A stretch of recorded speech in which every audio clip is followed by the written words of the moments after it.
I'm Lin-Manuel Miranda, and you're listening to Hard NOC Life.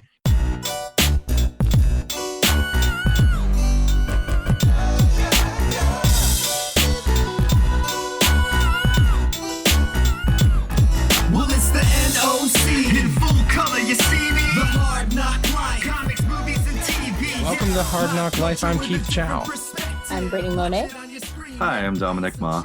The gang is all together once again. Good to see y'all. We are coming out of Thanksgiving weekend. It was Thanksgiving, Black Friday, Small Business Saturday. By the time this podcast is out, it will be Cyber Monday. I think it's Giving Tuesday. Like, there's so many different days between now and Christmas. And yeah, and don't forget Life Day. The Life Day, right. There like, somewhere. Disney has fully embraced Life Day. There was actually an official Star Wars social media post celebrating Life Day. So the holiday special is canon, y'all. Hell yeah. Well, speaking of holiday specials and Star Wars, those are the two things we're talking about this week on the podcast. Andor finally wrapped up and Marvel released the Guardians of the Galaxy holiday specials. Let's start with Andor because boy, oh boy, I think the finale solidified it as my favorite Star Wars thing. Yeah. Very stirring. What did you all think? I mean, I used to have Empire Strikes Back up here, and I guess I still do. But Jesus Christ, if Andor is not at the very least 1A in my favorite Star Wars things. Well, it's weird we feel a compulsion to make a list because I would say, like, and we do feel a compulsion to make a list as fans and nerds. But what I like is how Andor complements everything and is in conversation with everything we've had before in the Star Wars universe. Mm-hmm. It makes you think of all the things that happen in a new way. And I think that's really remarkable. The reason I'm compelled to say it's 1A at the very least is because watching all 12 episodes, you know, and I know a lot of people have reservations about its pacing and all the other stuff, but taken in its entirety now, right? Because that's, you could never really make a judgment about the show until you've seen the entire story. And granted, it's not the whole story, right? There's a whole other season of another 12 episodes to really give the full Andor experience. But this Andor season 1, I the reason I'm compelled to say that it's number 1A is only because from top to bottom, episode 1, episode 12, every acting performance, every direction, every camera angle, every line of dialogue, no notes. Yeah. Because with everything else Star Wars is like, I love The Last Jedi. There's some stuff in The Last Jedi, yeah, I get why people complain about. I love the original trilogy, but I also admit some of Mark Hamill's line reading's not great. And everyone has their opinions about the prequel trilogy. I've come around. I hated it in the 90s. I don't hate it as much now.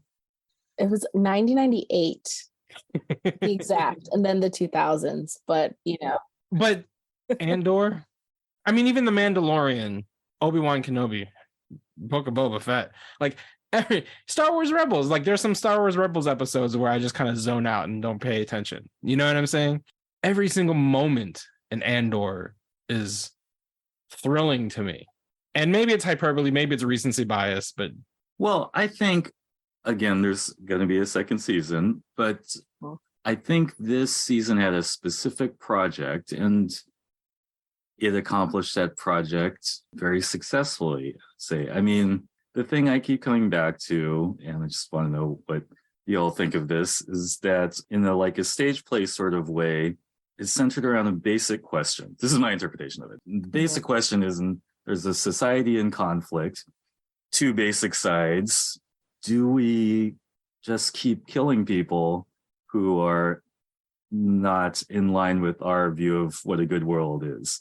And are people expendable towards our side of the cause? And the show, very, consistently dark and grim. And again, not to overuse this phrase, but on both sides, up to this point, I think the Empire... There were very fine people on both sides of the... There are. Rebellion. There are. That's the audacious thing about it, and hopefully the way it can make people think about things. The rebellion and the Empire are both ruthless. They frickin' kill Krieger and his whole crew gets slaughtered. Yeah. Luthen's not a good guy. Yeah, I mean, yeah. Brittany and I talked about that last week. Like, it's clear, like, Luthen is not a good person. And he says as much in that amazing speech a couple episodes back where he's like, what have I sacrificed? Yeah. I sacrifice who I am, right? But to your point, like, it's hard to divorce, like, our own political situation, because when you hear Nemec's manifesto Yes. and he talks about revolution and insurrection, like, you can see why the January 6th rioters think they're the Rebel Alliance and that the tyranny that they're rebelling against, you know, the Biden administration to them is the evil empire. Like, everyone is the hero of their own story. You know what I mean? And it's just fascinating to your point. Like, America sits in both places. You know, we have this history of rebellion. Like, the Revolutionary War is this mythological thing that we've told ourselves for hundreds of years, right? Like, that's what Hamilton is so appealing, right? It's like fan fiction of this revolutionary myth. And at the same time, we've become the Death Star, right? America is also this colonial empire that has its tendrils and is, you know, if you're living in Central America or the Middle East, you probably look at those American tanks and American weapons the way an Aldani looks at the Imperial Navy, you know? And that's real because both sides have rousing speeches. There are a lot of rousing speeches in this final episode. Oh, yes. Both sides have rhetoric that serves it. There's Marva's rousing speech, but I also think the ISP guy's speech about healthcare was very motivating. So there's propaganda both sides. And again, and also both sides, on a costing note, both sides wear dark cloaks. We're used to them being like, you know, the Sith are indicated by the dark cloak. That's the bad guy. But in this last episode, you know, both the rebellion and the Empire people are like shifting around in dark Jedi-like cloaks. So anyway, just to sum up my big points really quickly, I think what it comes down to is after all the rousing speeches and death dealt on both sides, can you finally come down to an act of mercy, of compassion, which is the final beat of the whole show? You know, do we really got to kill Andor to make our side of the revolution work out? That's the change. That's the action that like finally validates, okay, well, there's one side of this where we can change our ruthless attitude and adapt the plan. And it ends up in an act of mercy. So that's the thing that still rings with me. And we only know that because we know Andor continues on the Rogue One. Yes. If you're coming in completely cold to the show, they actually leave that up a little bit inconclusive because he says either take me in or kill me, and then it cuts to black, right? Like, oh, right, yeah. No, like I mean, if Andor was the very first thing you've seen in Star Wars, you have no idea if Luthen. Oh says yeah. right, where are you on the finale of Andor, Brittany? I loved it. I thought it was just beautiful. Like you said, it's some of the best stuff that Star Wars has done. And even I've discussed with a friend that it's nice to have a Star Wars project that is not focusing on the Jedi or the Sith or the mystical side of it for once, because, you know, what about the everyday person who is actually, yes, being affected by the Empire and just, you know, the tyranny that's going on, and what does their lives look like, and how do normal people, besides when we see them in little pockets of things, like how are they rising up? How are they handling this? And so I think the show highlights that so well. And I think also in general, like that's kind of why the High Republic books work, is because even though those ones are focused on Jedi and stuff, they're not focusing on like the Skywalker family. So it's nice to have like stories that aren't focused on the Skywalker family and kind of really goes back to anyone in the galaxy can be someone special and can do something right and can be a change for good. But oh God, I loved it. I love Marva's speech. It was so great. I heard apparently her original line wasn't "fight the Empire," that it was supposed to be "fuck the Empire." Which, I'm kind of glad they changed it, because I know, like, it reminds me of like "fuck Batman" from Titans. It's like unnecessary. It's just like edgy for edginess sake. Like no one. I'm so glad that Marva, because I saw the same thing, that Marva's final line was supposed to be "fuck the Empire," and it was like that would have taken me out of the moment, to be well, plus we don't have that established curse word in Star Wars world, do we? In Battlestar it would be "frack the Empire," but it was like, do we? Yeah, but this is also the first Star Wars to say shit, because I guess he did say shit at one point. not Cyril, but his buddy, the other guy, said shit in episode 1 or 2. So it's like that's already a line that they cross. They do have curse words in Star Wars because they say, well, at least damn and hell they've said. Like hell exists in the Star Wars universe because Sure. if you recall, Han Solo says that in Empire Strikes Back. He's like, you'll freeze out there. Well, I'll see you in hell. Like, Yeah. you know. Yeah, he does. Right. I was just trying to remember if in Star Wars lore there's something along the lines of like what the frack or what the shock or whatever it is. Yeah. And the various other science fiction Bantha is slangs. as close. Bantha Poodoo is as yes. close to bullshit. Bantha as Poodoo they've on the ever gotten. Empire is right. Good. But I think it would good be pull. weird for like, yeah, for them to, for Corvus to send like Poodoo instead of shit. So whatever. But But anyway. but Yeah, then fork also that. like, you know, if you think back to like the original Star Wars, you know, one of the complaints of Andor is not enough aliens, it's too many humans. Or like it's too political. They're all the people sitting around tables talking about politics. But like politics and humans is actually integral to Star Wars from the beginning. If you think back to A New Hope, the reason that the cantina scene is so impactful is that's the only time you really see aliens in A New Hope. I mean, Chewbacca notwithstanding, but like there are zero aliens everywhere else in A New Hope, you know, except for on Tatooine. Once they leave Tatooine, no aliens. It's all humans in the Rebel Alliance. It's all humans in the Empire, you know? And it's not so weird then that there are not all these aliens all over the place in Andor. So that's one thing I just wanted to debunk with people complaining about no aliens in Andor, too many humans. I think some people also say, oh, well, we never get like alien representation as a way to like kind of undermine when there's representation of people of color or women. Right. I feel like that's sometimes the response when it's just like, that's not like, doesn't mean anything. But yeah, I'm sure it'd be cool to see more aliens get some, I don't know, storylines or something. But like, I don't know. No, you're right. That alien complaint is a deep troll somewhere. Right. It does have a cast of a nice variety of human skin tones and phenotypes, and you know, as we know of them on Earth, right, various racial groups. And then the politics has also been embedded in Star. Like, you know, people joke about like Phantom Menace starting off with like a dispute over trade routes, right? But like, what I think is so brilliant about Andor is it really does delve into the politics of Star Wars in such a way that we've never seen before. Like we get to see the inner workings of we get to see the inner workings of their version of the CIA, you know? Yeah.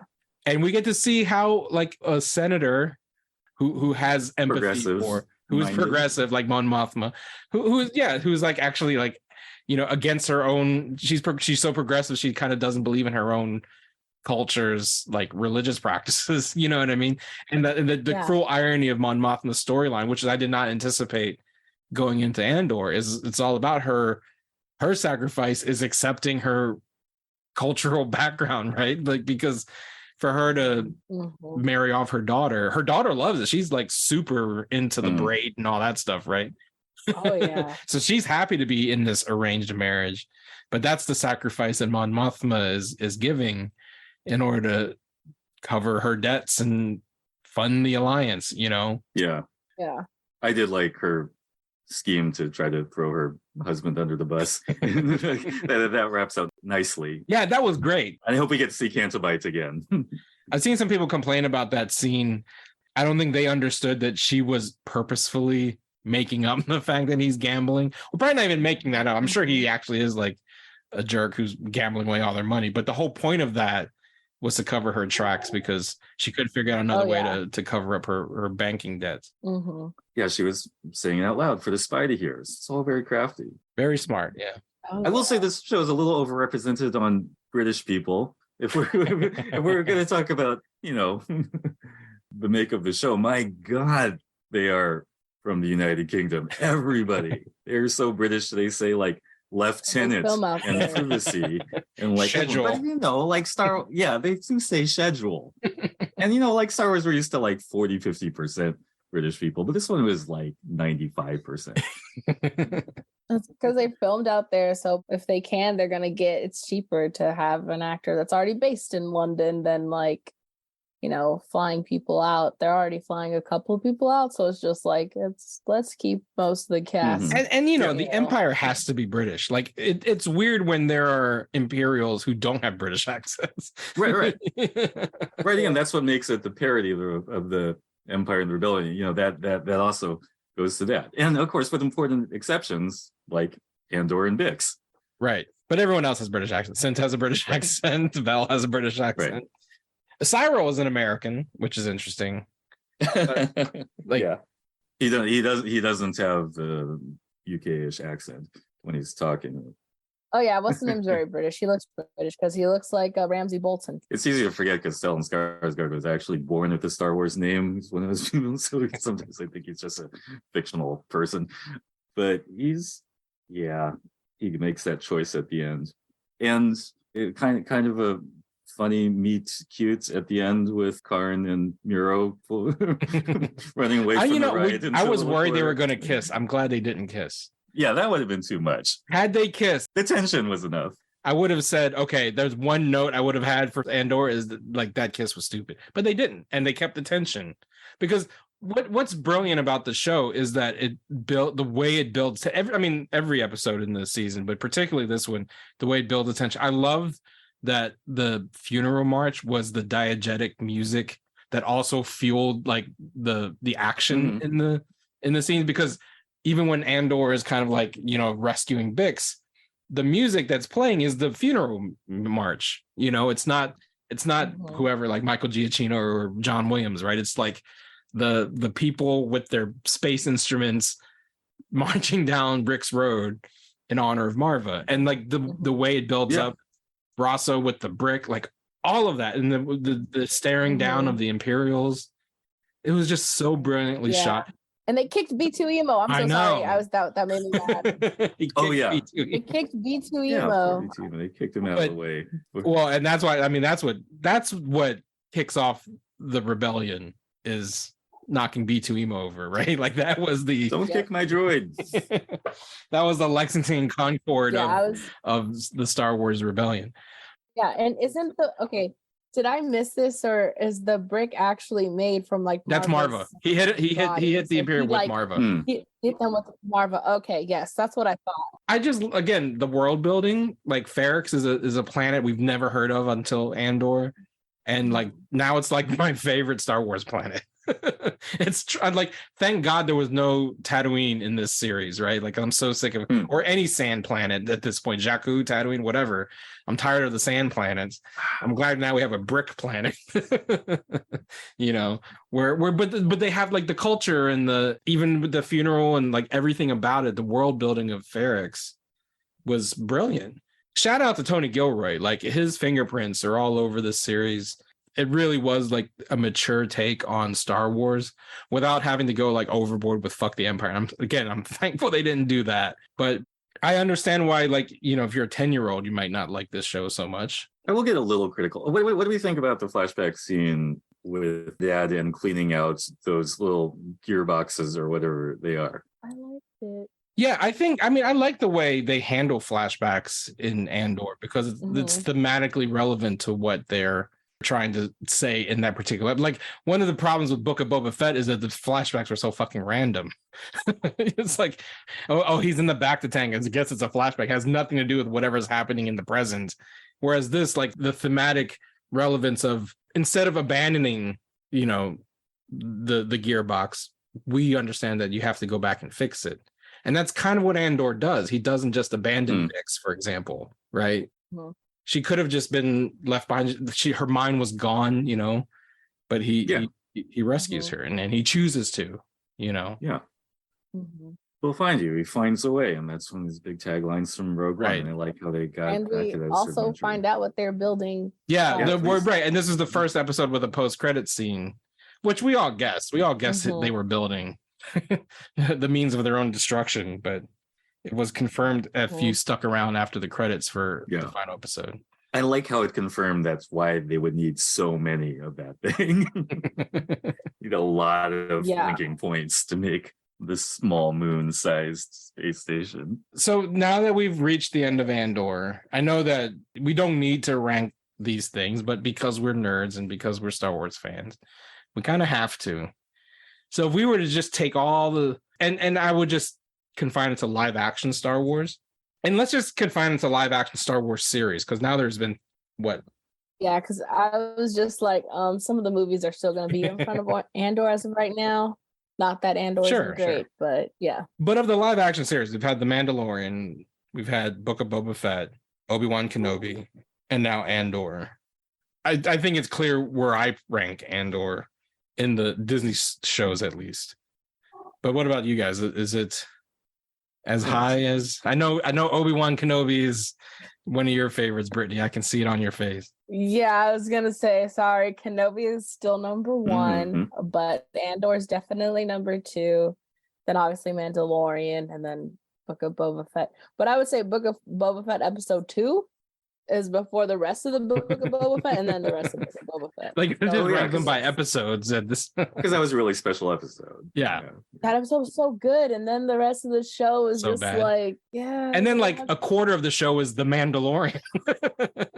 Which those episodes, I would say they were good, but it wasn't about Boba Fett, so it just felt like It was Mandalorian 2.5, yeah. Yeah, so the only like decent, I feel like Boba focused episode was episode 2, and it was great. And then the rest of the show was just like not as good as it could have been, but there were cool like elements, I guess. But Brittany, do you watch those Kenobi episodes again? I mean, have you rewatched that series? I have not. I haven't yet, but I'm going to. I've seen it more than once when it was airing, because I would watch it with like my brother, and then like my mom would want to watch it, so then I would watch it with her. So I've already seen them technically like at least twice each. So Okay. Yeah, no, I just because I haven't rewatched a lot of these series, and this is the one series of any of the streaming series, of which there's a zillion now, that I come back to and watch again, because it's mainly about the writing for me, and or just being on the top of that. And I keep harping on the writing, but I don't want to make it seem like The Mandalorian is well written, but it was written in a very Star Wars kind of way, as in not as talky, big images, big vistas, guy in suit of armor with a little kid in the desert. It doesn't need to be chatty. And that's very much in the tradition of what I think, traditional Star Wars is. This got into a whole different aesthetic, and it was really risky because way more chatter and double talk than anything Star Wars previous. So, I mean, even like whether or not wherever Andor is on your list, it is exceptional in all Star Wars stuff for that. Yeah, I mean, I think Andor, for me, the reason why I rank it so high is that it does demonstrate. It may not be the most innovative in terms of like Mandalorian innovated because it created scenes using the volume. Like the way Star Wars has always kind of innovated visual effects, right? Like the prequels being the first ones to give you digital, like full digital characters, and the originals being the first to give you like the models and the miniatures and the matte paintings and all that kind of stuff. This didn't do that, right? There was nothing Andor did that was revolutionary visual effects wise. What it revolutionized for Star Wars, though, is that it was the first of any of the Star Wars shows, including even Last Jedi. The cinematography and the direction in Andor is a level above anything else Star Wars has ever done. Oh yeah. Because, George Lucas' direction is very like 2 shots, 1 shot over the shoulder. Like this, where they would have like the character all the way, typically what they call like lead space or something, like where the character is like either in center of the frame or like to the left of the frame where there's space in front of them. But like they build tension by putting like Vel facing to the right of the screen, all the way at the right of the screen, and all the empty spaces behind her. And that's how you build the tension of that particular like dialogue with her and Cinta.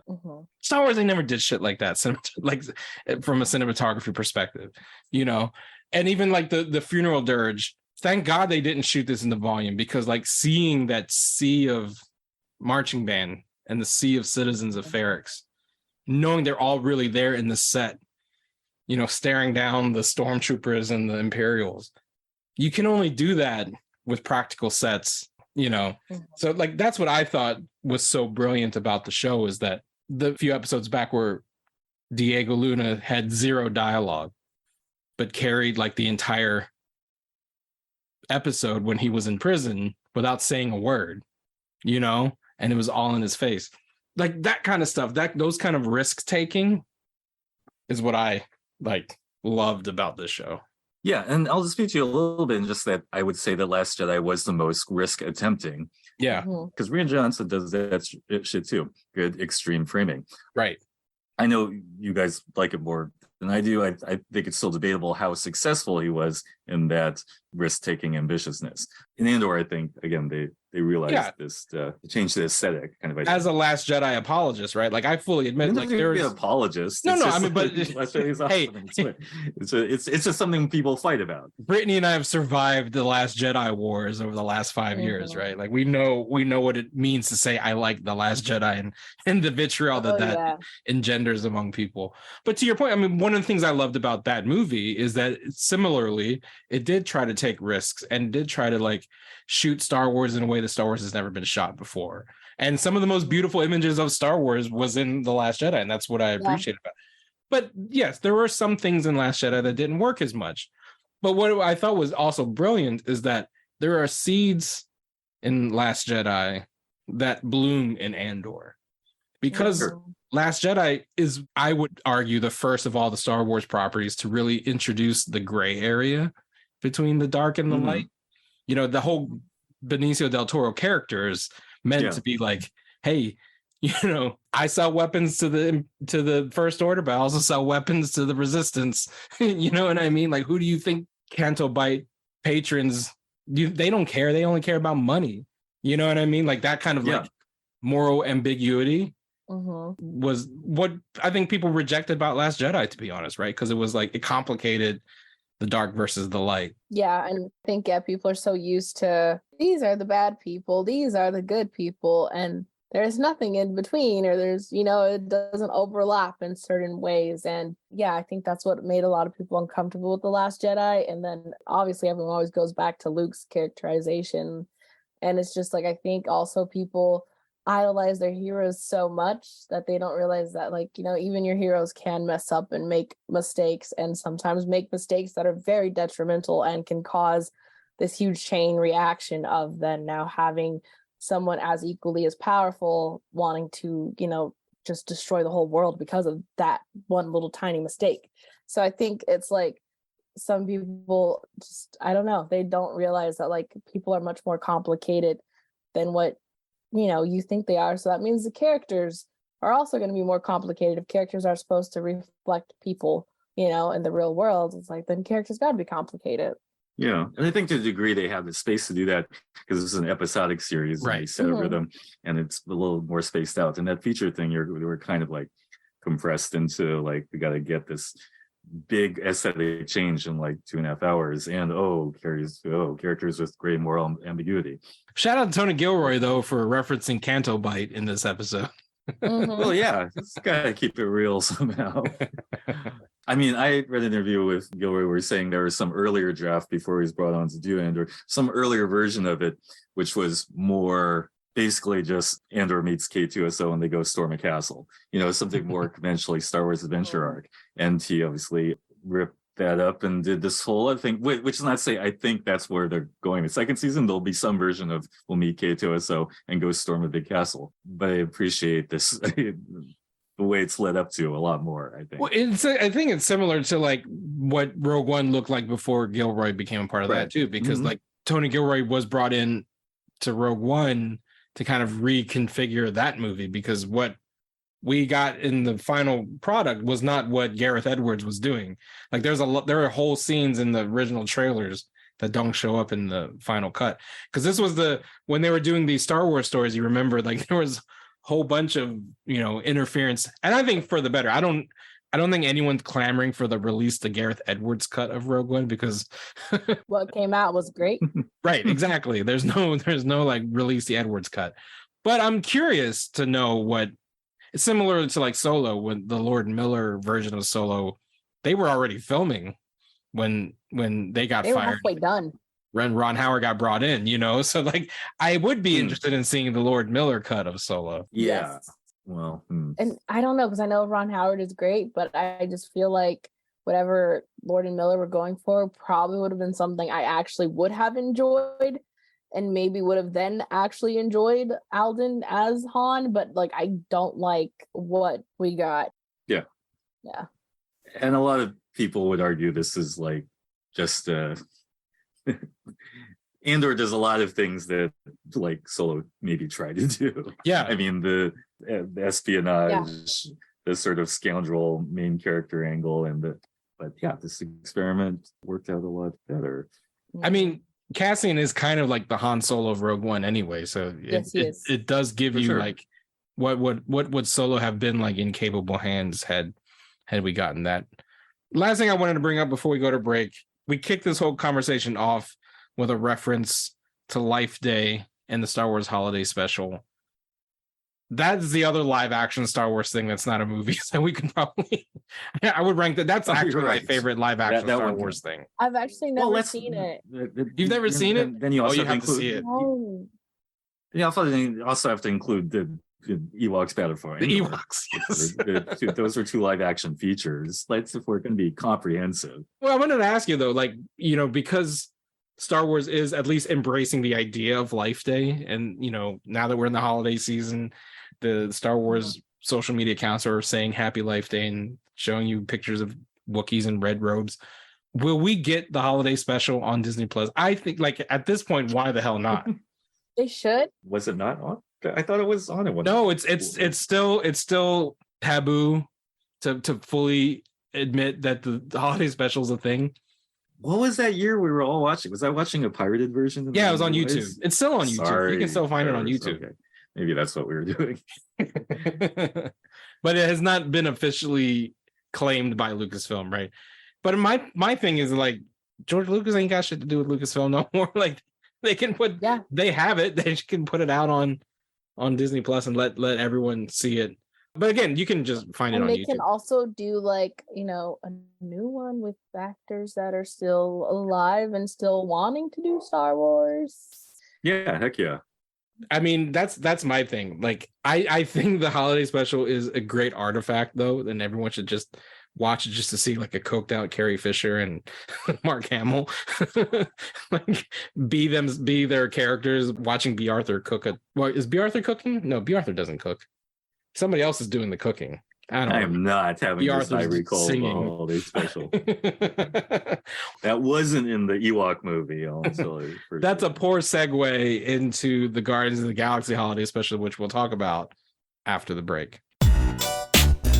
Guess what? Goalie Nutrition is sponsoring Hard NOC Life, and you can go to goalie.com to buy apple cider vinegar gummies, they're ashwagandha gummies, superfruit gummies, and super greens gummies. And you get 10% off plus free shipping if you use the code HARDKNOC at goalie.com. This is honestly, I've been taking the Goalie gummies now for a couple weeks, and I have to say, they're tasty and they're good for you. Have you guys been enjoying the Goalie gummies? I really like them. They're yummy, but it's a nice to add to my like routine of already like I normally take just straight vitamin C, so it's nice to have like extra supplements. For a long time, people have praised the benefits of apple cider vinegar, and you know, as someone who's had to like drink straight apple cider vinegar sometimes when I'm not feeling well, or you know, I have some joint pain, and your mom is like, drink some apple cider vinegar. It's not the most appetizing home remedy, let's just say. Right. It tastes horrible. So, like, the apple cider part is like, ooh, does it taste like apple cider? And it's like, no, it tastes like vinegar. But ACV is very good for you. And the fact that Goalie has been able to put the ACV into these tasty little gummies made with pectin and fruit peels, which make them vegan, which is cool. So if you're vegan, you can still rock these gummies, because everyone knows gummies are usually made out of like gelatin and nasty shit. These are made out of complete non-GMO, gelatin-free, gluten-free, vegan ingredients, and you can get the benefits, all of the benefits of apple cider vinegar, taking these tasty, delicious, convenient gummies. So go to goalie.com and use the code HARDNOC, that's HARDNOC, just like the podcast you're listening to. Get 10% off your purchase of Goalie products and free shipping. It's a much better delivery device for that apple cider vinegar. Yeah. These Goalie gummies are great. You get it, and it's a 100. delicious little candy. And I've been enjoying the super fruits one. I did feel kind of refreshed after taking a few of those. Yeah, no, but I'm loving them so far, and they're definitely tasty. If you just want tasty gummies, at least just eat them for the yumminess. Yeah. So go to goalie.com, use the code HARDNOC, HARDNOC, get 10% off your purchase and free shipping at goalie.com with the code HARDNOC. So if Lucasfilm isn't going to embrace the holiday special, at least Marvel Studios is. What did you guys think of Guardians of the Galaxy, the holiday special? It actually made me cry.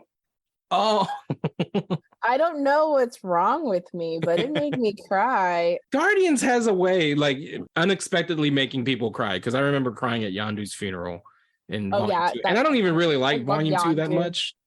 Yes. But Yondu's like, I'm Mary Poppins, y'all. Yeah. Got me, you know? Yep. But yeah, it made me cry. I thought it was fun. It was cute. I don't know. It was enjoyable. And I feel like this in Werewolf by Night and Wakanda Forever might be the best things that have come out this year for. Yeah. Is holiday special considered phase 4 or is that phase 5? Like, I think it is. Are the specials not phase anything? I think they are, or maybe not, because they all say special presentation in front of them. But I feel like, you know, it doesn't really matter. Projects have been like the best. Yeah, I don't know. I really liked it. It was fun. Kevin Bacon was great. What was the part that was so affecting? That was most affecting? I'm assuming it's the Mantis Peter stuff, right? That's what I would assume, but I'm asking. Yeah.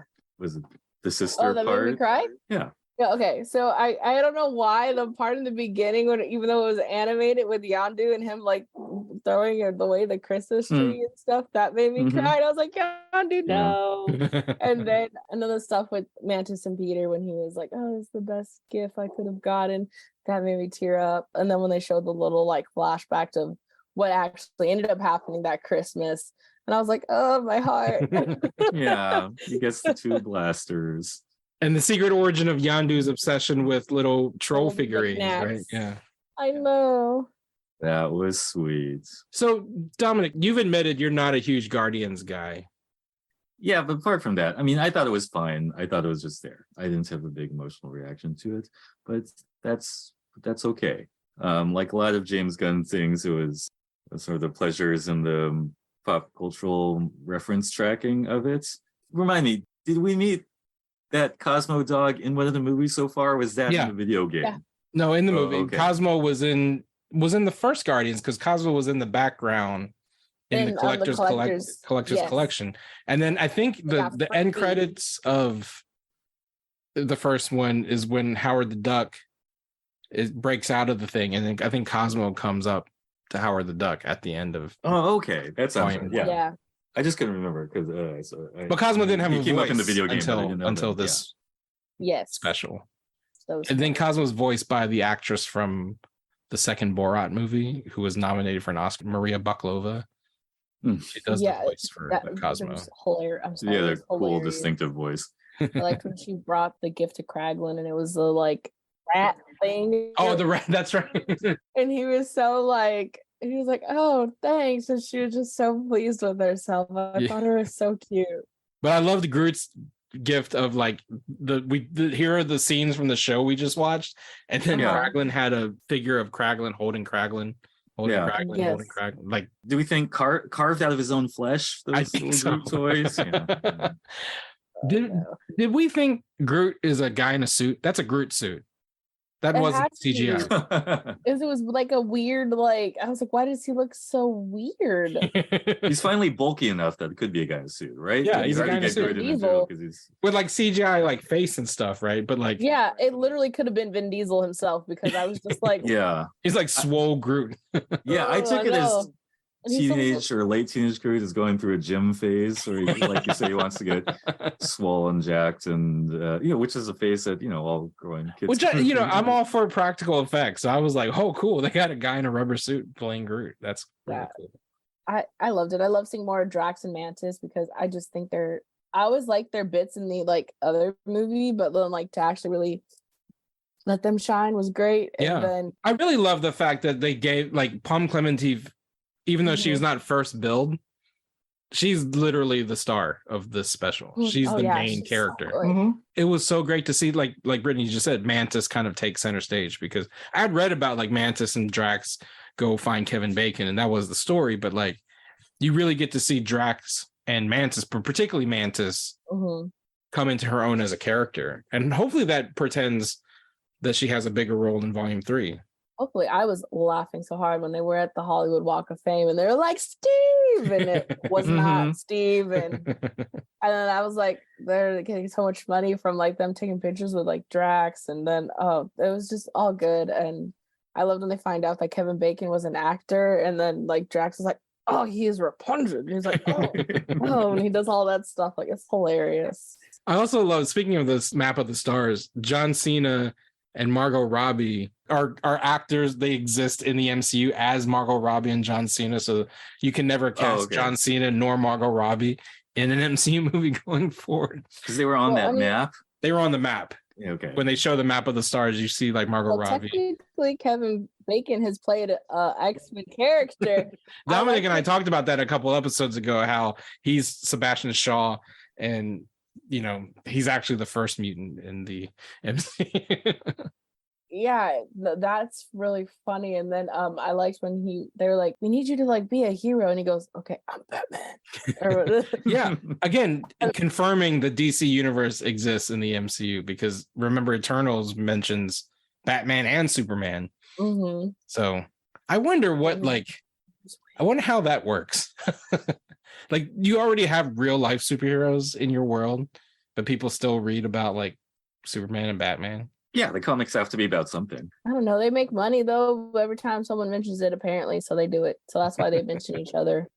Or something like that. That's what I heard. So yeah, I thought that was a James Gunn flex of just like, man, I get to mention all of them now because I work in both universes. Yeah. Because he's already technically the CEO of DC Studios. So I feel like That's they're just crazy. sports teams trading players back and forth.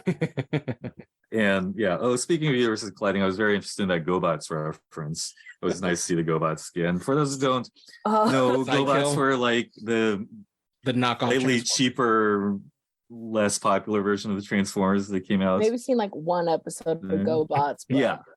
There ain't that much nostalgia for them. I'm like, I don't know. Sidekill is kind of cool. I like Sidekill a lot Sidekill. growing up. Yeah. The toys were a little smaller and a little cheaper, but they were I don't know. They licensed by different. destroyed Drax's friends or something. So Yeah. I don't know if I like Yeah. them. GoBots killed Drax's cousin. So they beat him up. Right. And Drax has such a tragic life already with Thanos. And I just wonder if that means somewhere that, Thanos and the evil GoBots were on the same side, or that was probably just just making stuff up. But Mantis is supposed to be cyclically perceptive and knows all these inner workings of things. Anyway, now I'm overthinking it, but I just enjoyed seeing some GoBots. But again, surprised there's no. I guess it would have been, to your point about like paying royalties to DC. There was no guy in a Superman costume walking around You should have. Hollywood Walk of Fame. Or Spider-Man, who is the one guy you can always see. But they there also at have to that pay Hollywood Walk of Fame. royalties to Sony. But that's probably still some There was- contentious there was- area. Who was all there? It was There was a Black Widow, a Captain Black Widow, Marvel, Captain Marvel, Ant-Man. Thor. Oh, I didn't see the Thor, but Yeah, Thor was in the background. I heard them say something about the God of Thunder. Oh, and my brother caught the God of War reference. I am not. Mm-hmm. Oh, because they thought Drax was the guy. Drax looks a little bit like God. Yeah. Yeah, so my brother caught that.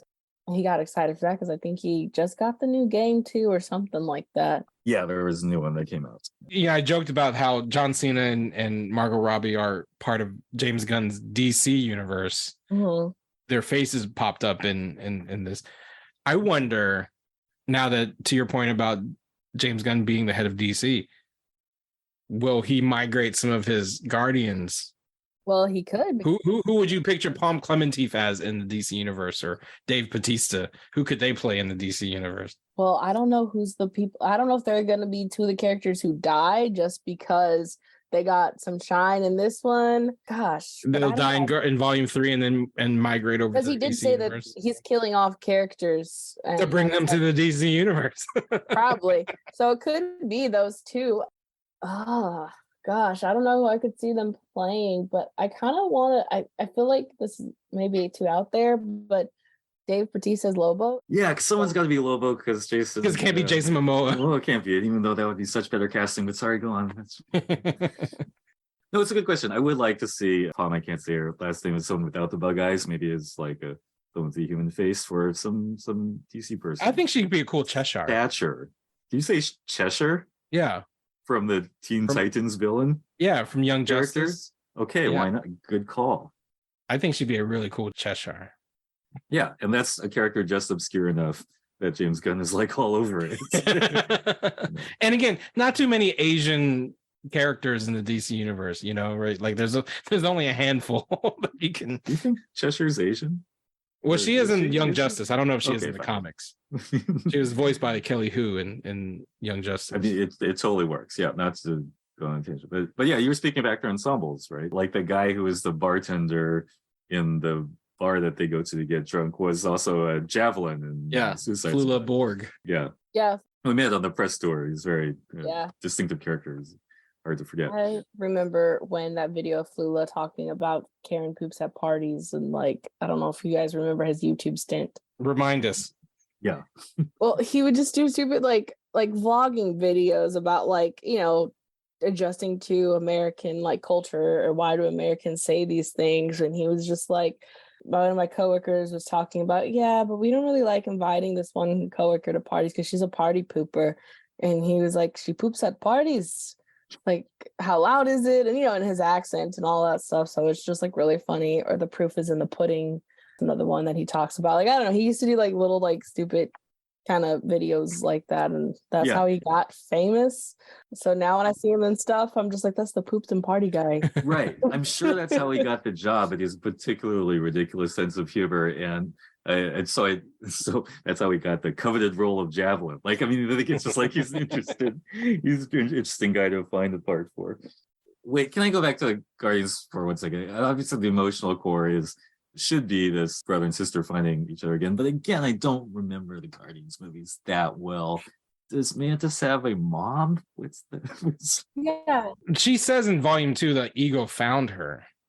And it seems like Ego actually created her with whoever her mom. I'm sure her mom is of whatever species. Oh, okay. Mantis I'm sorry, is. it's coming back to me as we talk, but the Ego is doing this sort of crappy thing of running around impregnating people on various planets. So it made sense to me when she was just like, oh, my other secret. And then she's like, oh, that you're like a sister. And I was like, okay, yeah, that makes sense. I wasn't like as shocked as some people were to find that out. But yeah, I thought it made sense. Also, I need to know, how did Nebula get the arm for Rocket?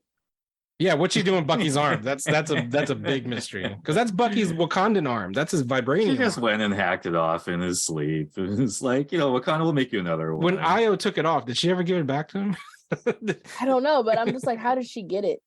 That's a good question. I thought, because at first I thought it was his old arm with like the Russian star on it, but it was clearly his vibranium arm. So like Bucky's got no arm right now. Yeah, that's what I was like. That's a plot point in Thunderbolts. Right. No, another one of his unsung. That's what my little brother thought. Right. He's like, maybe we'll find out in Thunderbolts. And I was like, maybe. No, you're right. Hopefully it will come up in Thunderbolts. I love Nebula, the way Nebula dances, though. I loved Nebula's Oh, dance like- moves. She's got So the glad you said that. best dance moves. Exactly how you think a Death Cyborg would dance. Like really good physicality there, Karen Gillian.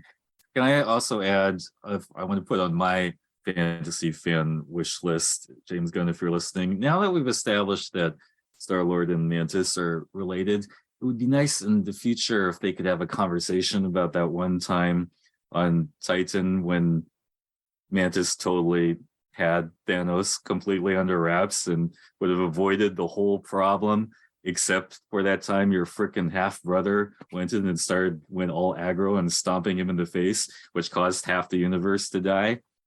I realize I harp on this thing, but like Mantis, you'll never forgive Peter for that, will you? Well, he was one of those stupid things where the hero Chris causes the villain to win.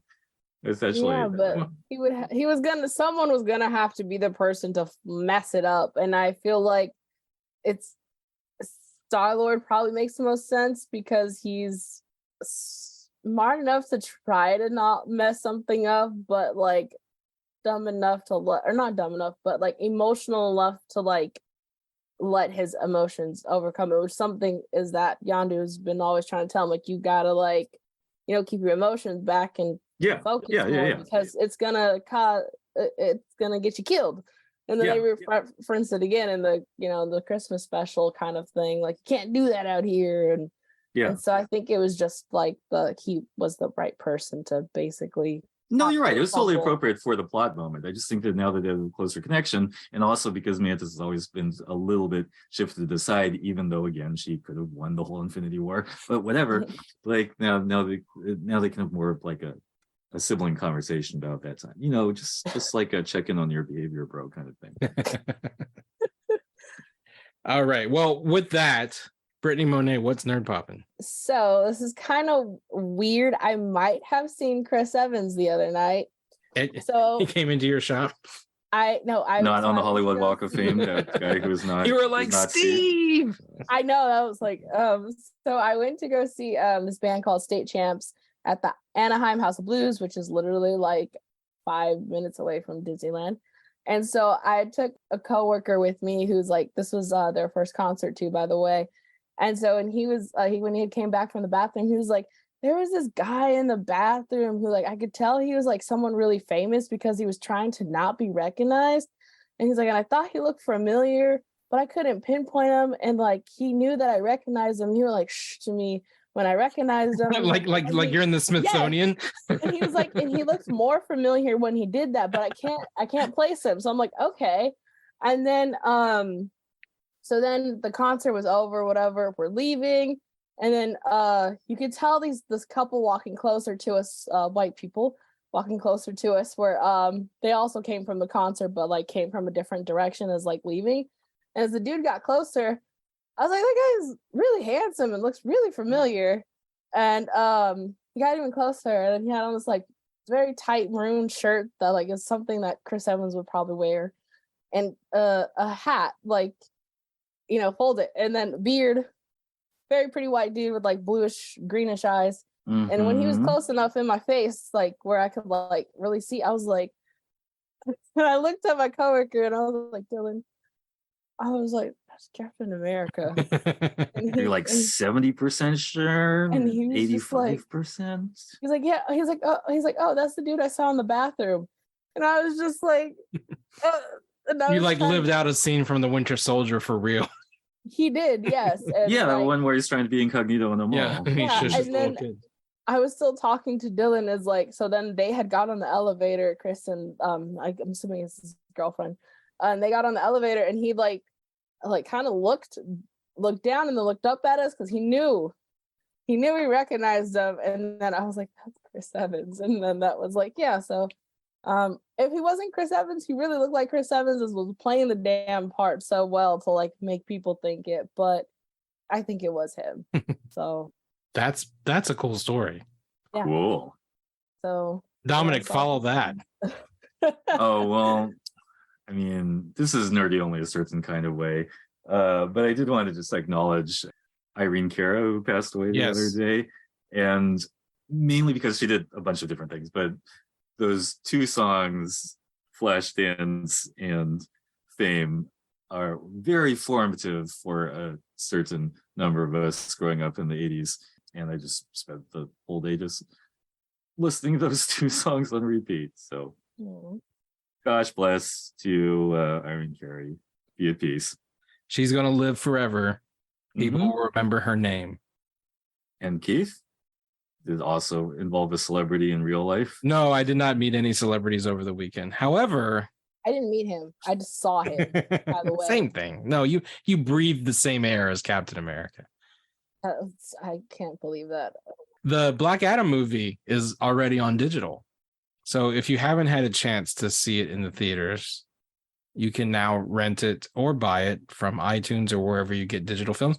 And we didn't get a chance to discuss Black Adam as a crew. I had my brother on when the movie came out. I still recommend you guys see Black Adam. I think it's worth seeing. If not, it's not the greatest movie of all time, but it's also not the worst. And I feel like it got unfairly just pummeled at the not just at the box office, but at the, by critics and things like that. Like, people act like it's the worst movie ever made, and it's not. I don't know when I'm going to get to see this now. And then I was like, yeah, I don't think I'm going to see it in time. It's a fun movie. I suggest see. I still haven't seen it either. Look at us. On guys. HBO Max. Not yet. It's just available to rent right now. But Keith, someone did ask me today if it was kid friendly, and I couldn't answer honestly. You have kids. I mean, it's. I said I didn't think PG-13. so. 'Cause It's violent, but it's like PG-13 violent. Like there's some, like there's nothing in it that's like beyond the pale. Like there's actually like a teenage kid who's like a lot of people complain about, but I thought was full of heart. Who's a main character? Who's kind of like the audience's gateway into the story. But there's maybe like depending on how young the kid is, there's one scene where he kills a mercenary that's a little gross. But again, nothing that you wouldn't see in like a video game or even a Star Wars movie. And then the way he kills the main villain is a little much. But again, I don't think it's not kid friendly. okay, PG-13. but compared to the Shazam movies, which I think are pretty kid friendly. Yeah, it's more intense than Shazam. But it does, that's the other thing. It doesn't feel like people would say like there's no way that the Zachary Levi Shazam and The Rock can coexist in the same universe, and that's not true at all. Like there's a very clear through line from Shazam to this that I think, and the Justice Society is really great. I recommend it just to see the Justice Society. But anyway, this ain't the Black Adam podcast. Brittany, how can people find you on the internet? You can find me on Twitter, Instagram, Tumblr, and Hive, all at Hi Brittany Monet. Yeah, that's where I'm at. And then also, the Lituation Room, which is at lit room _ something. It's on my Twitter still, to follow it. That's me. That's where you can find me. Dominic. Oh, I'm not on Twitter so much anymore, but Instagram. We're generally on the internet. I'm Dama, DOMMAH, and is the usual handle. And also, you can look at my YouTube channel, melanchollyball.com sometimes. Yeah. You can find me on Twitter at The Real Chow, _real_Chow, and on Instagram at Real Keith Chow. And I am also on Hive, but I don't use it. But you can follow me at The Real Chow. Follow the Nerds of Color at the Nerds of Color on all platforms, including Hive. We're trying to make Hive a thing, so we're there. You can also subscribe to our videos at youtube.com/the Nerds of Color and buy merch at TeePublic. Support us on patreon.com/nerds of color and go to Hard NOC Media to find us and all the podcasts in the Hard NOC family. Give us a rating and a review on Apple Podcasts, please. Until next time. Yeah, and this might be our last one for a while. Do you mention that? Yes. I mean, happy winter holidays to all. We'll see you on the other side. At the Empire. Fuck the Empire.